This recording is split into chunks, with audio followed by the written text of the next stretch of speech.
నమస్తే. నాగర్ కర్నూలు జిల్లా తాడూరు మండలం బలాన్పల్లి గ్రామంలో ప్రస్తుతం మనం ఉన్నాము. ఇక్కడ కొంతమంది యువకులు ఆసక్తిగా ఎడ్ల బండ్లను చూస్తూ ఉన్నారు. మరి వారిని అడిగి తెలుసుకునే ప్రయత్నం చేద్దాం. అన్న నమస్తే, ఏం పేరు మీ పేరు? ఎండి సిరాజ్ గారు. ఓకే, చెప్పండి అన్న, ఎట్లా అనిపిస్తుంది ఇక్కడ వాతావరణం?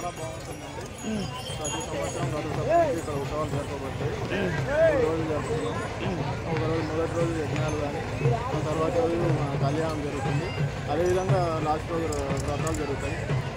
మేము ఇక్కడ హిందూ అని లేదు, ముస్లిం అని లేదు, ఎంతో సోదర భావంతో ఈ యొక్క టెంపుల్ని డెవలప్మెంట్ చేస్తాం. ఇక్కడ అందరూ ముస్లిమ్స్ పాల్గొంటారు, హిందువులు పాల్గొంటారు. నేను ముస్లిం అయినప్పుడు కూడా గత 6 సంవత్సరాల నుంచి ఇక్కడ వస్తున్నాను. అంటే సొంత ఊరు ఇక్కడ, ఇదే ఊరా? పక్కనే పొలాలు. గతంలో మాకు పెద్దలు చెప్పినంత వరకు కూడా ఇది చెన్నకేశ్వర గుడి అని తెలుసు. కాకపోతే ఈ 6 సంవత్సరాల కంటే ముందు ఇక్కడ చిన్నకేశ్వర స్వామి గారు వచ్చి ఇది సూర్యభవన్ ఉండే ఆలయం, ఇది చెన్నకేశ్వర స్వామి కాదు సూర్యభవన్ ఉండే ఆలయం అని చెప్పి గుర్తించి మాకు చెప్పడం జరిగింది. వాళ్ళు చెప్పిన తర్వాత మా గ్రామస్తులంతా కూడా ఇది సూర్యభవన్ గుడి అంట, దీనికి 400 ఏళ్ళ చరిత్ర ఉంది అని చెప్పేసి అక్కడి నుంచి మొదలుపెట్టారు. అక్కడి నుంచి ప్రతి రథసప్తమికి 3 రోజులు ఉత్సవాలు జరుపుతున్నారు.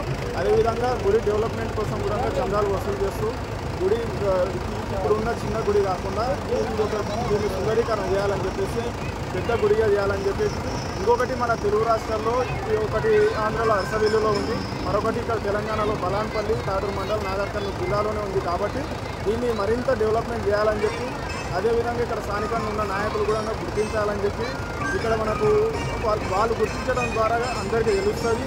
ఇంకొకటి వాళ్ళు వచ్చే చేయుత ద్వారా ఇంకా ఎంతో డెవలప్మెంట్ చేస్తామని చెప్పేసి ప్రజలు కోరుకోవడం జరుగుతుంది. మా వంతు అయినంత వరకు మేము ఎంతో హిందూ ముస్లిం అందరూ సోదరభావంతో మా వంతు అయినంత వరకు మేము చందాలతో చెల్లిస్తున్నాము. చందాల ద్వారానే ఇంతవరకు తీసుకొచ్చినాము. ఇంకొకటి గుడి నిర్మాణం కోసం కూడా భూమి పూజ చేయడం జరిగింది. కాబట్టి మీరు ఎక్కడి నుంచైనా భక్తులు కానీ వాళ్ళు కానీ మాకు నాయకులు కానీ ఇంకా తదితర ఫౌండేషన్ వాళ్ళు కానీ తదితర ట్రస్టుల వాళ్ళు కానీ ఎవరైనా ఉన్నచో మాకు ఈ వీడియో చూసి స్పందించి ఇక్కడ సూర్యనారాయణ గుడికి డెవలప్మెంట్కి మీరు తోడ్పడతారని మేము కోరుకుంటున్నాము. కాబట్టి ధన్యవాదాలు సిరాజ్ గారు. మీరు ఎంతవరకు చదువుకున్నారు? డిగ్రీ పూర్తి వివాహం అయిందా? వ్యూహం కాలేదు. ఓకే, మరి ఎందుకంటే ఇక్కడ అందరూ హిందువులు, మీరు ఒక్కరే ముస్లిం యువకులు అని చెప్పడం జరిగింది. మరి హిందువులతో కలిసిమెలిసి చాలా చక్కగా ఇక్కడ రావడం చాలా సంతోషంగా ఉంది. కాకపోతే చదువుకున్న వ్యక్తులు కనుక ప్రస్తుతము హిందూ ముస్లిం మధ్య విభేదాలు సృష్టించడానికి చాలామంది ప్రయత్నం చేస్తున్నారు. మరి దీంట్లో మొదటి పాత్రగా మీరు ఒక యువకునిగా ఎక్కడ పొరపాటు జరుగుతుందో ఏం చెప్పగలరు? మీరు పొరపాటు ఎక్కడ? మేము అట్లాంటి వాటికి మేము తావివ్వలేదండి. ఇక్కడ మేము మా గ్రామాల్లో గ్రామాల స్థాయికి వస్తే మాత్రం సోదరభావంతోనే ఉన్నాం. అట్లాంటివి సృష్టించే చోట సృష్టిస్తూనే ఉన్నారు. కాకపోతే మేము వాటిని పట్టించుకోవటం లేదు.